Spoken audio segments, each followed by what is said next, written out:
Om Swastiastu. Perkenalkan, nama saya Putumnya Purnamasari, jurusan Brahma Widya, Prodi Filsafat Hindu. Di sini saya akan membahas tentang aksiologi. Aksiologi berasal dari bahasa Yunani, aksio yang artinya nilai, logos yang artinya teori atau ilmu. Jadi, aksiologi artinya teori tentang nilai.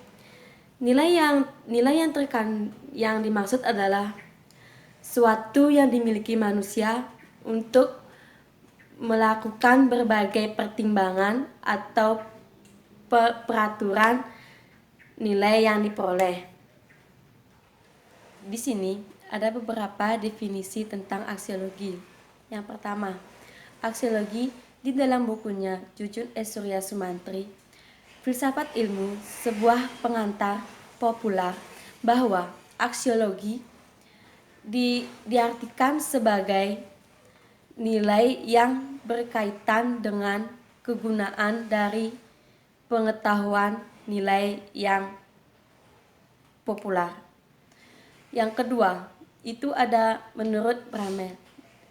Menurut Bramer dibagi menjadi 3. Yang pertama, itu ada tindakan moral. Bidang ini melahirkan tentang disiplin khusus, yaitu etika. Yang kedua, itu ada ekspresi keindahan. Bidang ini melahirkan tentang ekspresi. Yang ketiga, itu ada kehidupan sosial politik yang akan melahirkan tentang filsafat sosiopolitik.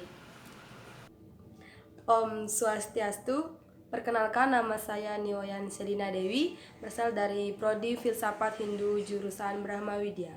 Di sini saya mau memaparkan materi tentang aspek aksiologi. Aspek aksiologi ini membahas tentang nilai atau moral di kehidupan manusia. Secara garis besar, aspek aksiologi ini dapat dibagi menjadi 2 bagian. Yang pertama itu ada etika, yang kedua ada estetika. Yang pertama, etika. Etika ini membahas tentang moralitas baik atau buruk. Etika tersebut dapat kita gunakan sebagai pangan di kehidupan sehari-hari. Etika ini berasal dari 2 kata. Yang pertama itu ada ethos, yang kedua ada etikos, di mana ethos itu berarti watak atau kebiasaan, sedangkan etikos ini berarti kebaikan. Jadi dapat kita simpulkan bahwa etika tersebut adalah kebiasaan berbuat baik. Di etika ini dapat kita bagi menjadi 2 bagian. Yang pertama itu ada etika deskriptif dan yang kedua ada etika normatif. Etika deskriptif. Etika deskriptif ini membahas tentang moralitas dalam arti luas. Contohnya yaitu ada adat istiadat. Etika deskriptif ini selain membahas tentang moralitas individu, juga membahas tentang moralitas adat atau kebudayaan tertentu. Etika deskriptif ini bersifat sangat netral. Kemudian yang kedua itu ada etika normatif. Etika normatif ini mempersoalkan apakah itu baik atau tidak. Etika normatif ini sering kita sebut sebagai etika filsafat atau filsafat moral.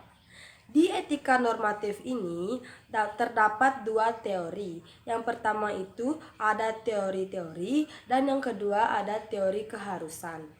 Di teori-teori ini membahas tentang kebaikan, sedangkan di teori keharusan membahas tentang sifat atau tingkah laku di setiap individu.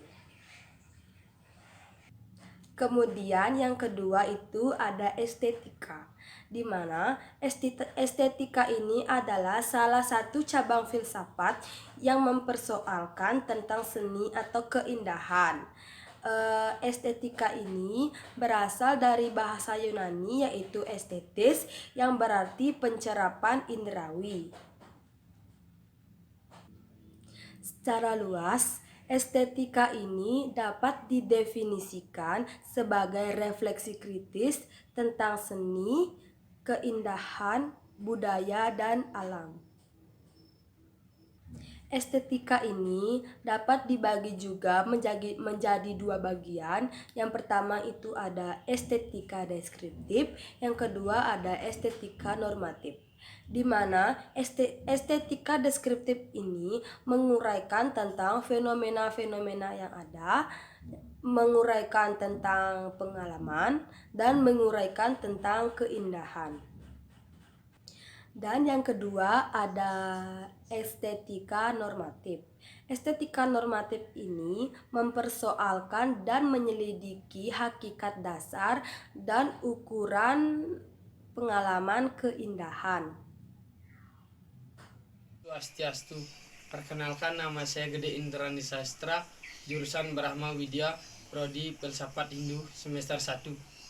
Di sini saya akan menjelaskan kaitan aksiologi dengan filsafat ilmu. Nilai itu dikatakan objektif dan juga kadang-kadang nilai itu dikatakan subjektif.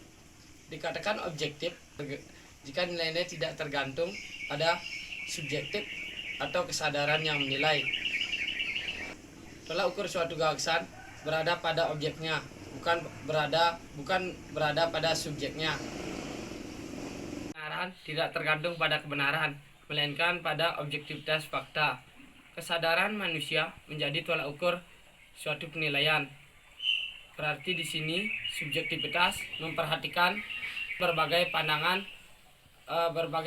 mengenai akal budi manusia yang melibatkan perasaan suka, tidak suka, senang atau tidak senang. Demikianlah yang dapat saya sampaikan. Jika ada salah kata, saya mohon maaf. Sekian dan terima kasih. Baik, sekianlah vlog dari kelompok kami yang membahas tentang pengertian aksiologi, aspek aksiologi, dan kaitan aksiologi dengan filsafat ilmu. Baik, jika ada yang kurang berkenan, kami mohon maaf dan saya tutup dengan Parame Santi. Om Santi Santi Santi Om.